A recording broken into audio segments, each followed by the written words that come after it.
Hello and welcome दोस्तों, आप सभी का इस वीडियो में स्वागत है।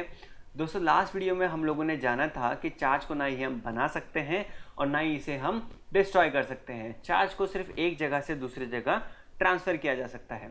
आज के इस वीडियो में हम लोग बात करेंगे चार्ज ट्रांसफ़र के अलग अलग मेथड्स के बारे में। तो चलिए शुरू करते हैं।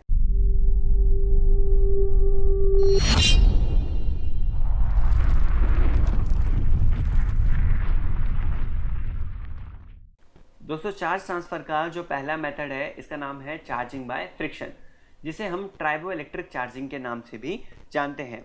जब हम दो अलग अलग मटेरियल्स को आपस में रब करते हैं, रगड़ते हैं, तो इसकी वजह से इन दोनों मटेरियल्स के बीच में चार्ज का ट्रांसफ़र होता है।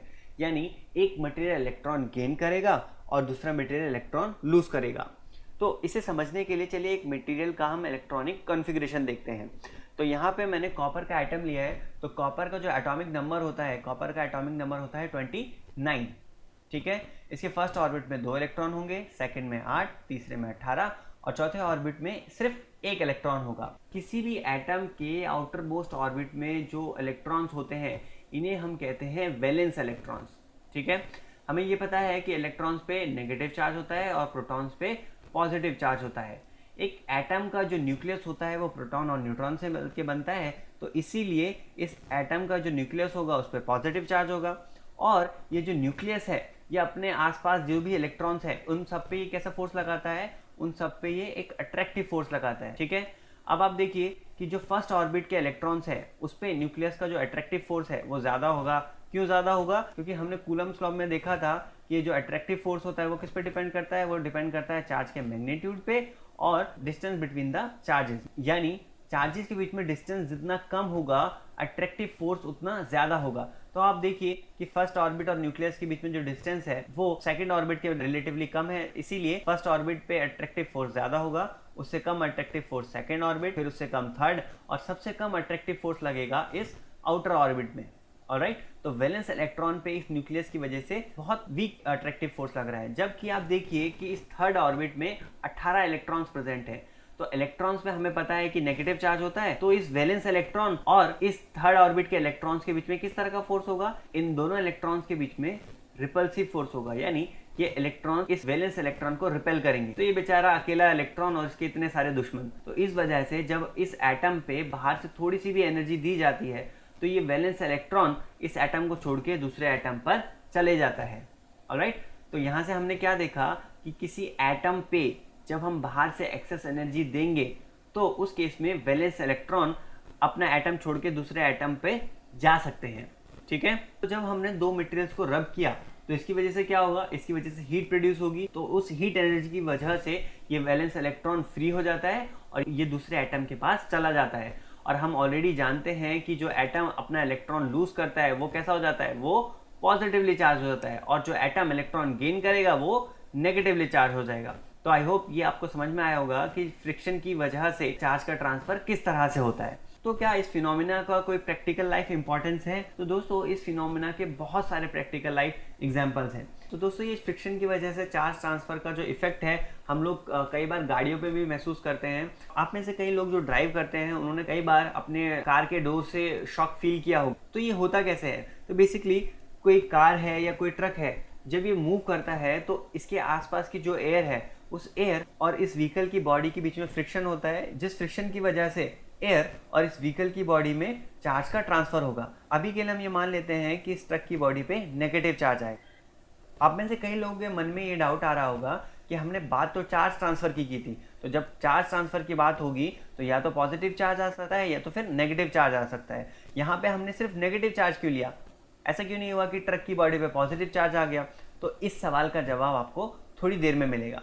तो अभी आप देखिए कि ये ट्रक की बॉडी पे चार्ज एक्वायर हो गया है। अब इसी कंडीशन पे अगर कोई ह्यूमन इस ट्रक की बॉडी को टच करे तो क्या होगा? तो इस कंडीशन में अगर ये ह्यूमन ग्राउंड के साथ कांटेक्ट में है, यानी अर्थ पे खड़ा है, तो इस ट्रक की बॉडी का सारा चार्ज इस इंसान की बॉडी के थ्रू ग्राउंड में चले जाएगा और इस इंसान को शॉक लगेगा। इसीलिए कई बार जब हम अचानक से किसी ट्रक या किसी कार की बॉडी को टच करते हैं तो हमें शॉक सा फील होता है। तो इस प्रॉब्लम को सॉल्व कैसे किया जाए? इस प्रॉब्लम को सॉल्व करने के लिए जो ट्रक ड्राइवर्स हैं वो एक काफ़ी इनोवेटिव तरीका यूज़ करते हैं। आपने जनरली लॉन्ग रूट के जो ट्रक्स हैं उनके साइड में इस तरह की छोटी छोटी चेन्स लटकी हुई दिखी होंगी। ये चेन्स इस ट्रक को रेगुलर इंटरवल पे ग्राउंड करती रहती हैं। तो बेसिकली होता क्या है कि ये जो चेन्स है, इन चेन्स की जो हाइट होती है वो अनइवन होती है, ठीक है। तो होगा क्या, जब ये ट्रक मूव करता है और जब कभी अनइवन सरफेस आता है, कोई ब्रेकर आता है, कोई गड्ढा आता है, तो ये चेन्स ग्राउंड के कांटेक्ट में आती है और द मोमेंट ये चेन्स ग्राउंड को टच करती हैं उस वक्त इस ट्रक की बॉडी का सारा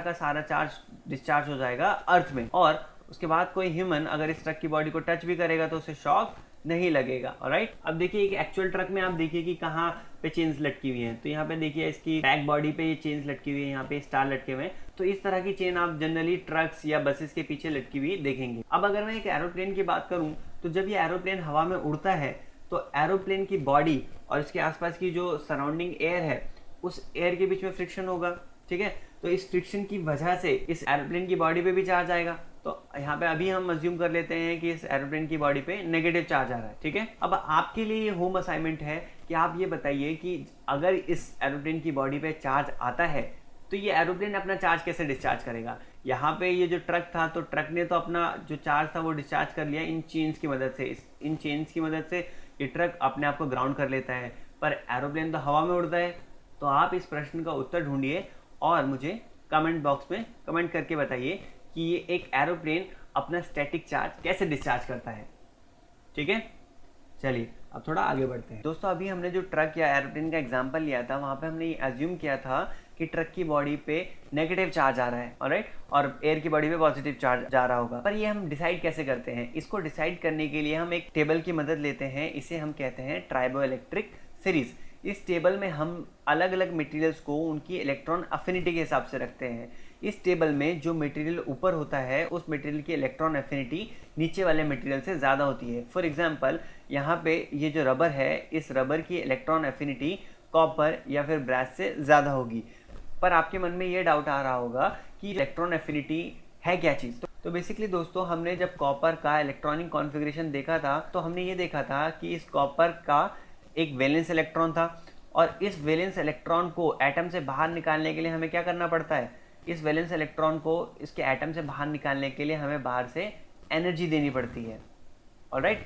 तो जिस मटेरियल की इलेक्ट्रॉन एफिनिटी ज़्यादा होती है उस मटेरियल में इलेक्ट्रॉन्स को निकालने के लिए हमें एनर्जी ज़्यादा देनी पड़ती है। यानी जितनी ज़्यादा इलेक्ट्रॉन एफिनिटी होगी उतना उस मटेरियल से इलेक्ट्रॉन्स को निकालना मुश्किल है, यानी वो मटेरियल अपने इलेक्ट्रॉन्स इजीली लूज नहीं करेगा। तो यहाँ पे अगर हम एग्जांपल देखें तो अगर मैं रबर और कैट फर के बीच में फ्रिक्शन करूँ तो क्या होगा? ये रबर की इलेक्ट्रॉन एफिनिटी ज़्यादा है, तो रबर की इलेक्ट्रॉन एफिनिटी ज़्यादा होने की वजह से रबर अपने इलेक्ट्रॉन्स को लूज नहीं करेगा। तो यहाँ पे अपने इलेक्ट्रॉन लूज कौन करेगा? कैट फर करेगा। तो जिसकी वजह से कैट फर जब अपने इलेक्ट्रॉन लूज कर देगा तो कैट फर पे पॉजिटिव चार्ज आएगा और रबर की इलेक्ट्रॉन एफिनिटी ज़्यादा होने की वजह से रबर इलेक्ट्रॉन्स गेन करेगा, ठीक है। तो इसकी वजह से रबर फर पे क्या आएगा? इसकी वजह से रबर फर पे आएगा नेगेटिव चार्ज, ठीक है। पर अगर हम कैट फर और ग्लास के बीच में फ्रिक्शन करें तो क्या होगा? तो आप यहाँ पे देखिए कैट फर की जो इलेक्ट्रॉन एफिनिटी है वो ग्लास के मुकाबले ज़्यादा है, यानी अब इस केस में ग्लास पे पॉजिटिव चार्ज आएगा और कैट फर की इलेक्ट्रॉन एफिनिटी ज़्यादा होने की वजह से कैट फर पे क्या आएगा? नेगेटिव चार्ज आएगा, ऑलराइट। तो जब हम दो अलग अलग मटेरियल्स को रब करते हैं तो जिस मटेरियल की इलेक्ट्रॉन एफिनिटी ज़्यादा होती है वो मटेरियल पे नेगेटिव चार्ज आता है और जिस मटेरियल की इलेक्ट्रॉन एफिनिटी कम होती है उस पर पॉजिटिव चार्ज आता है। तो आई होप ये कॉन्सेप्ट आप लोगों को क्लियर होगा। तो मिलते हैं अगली वीडियो में।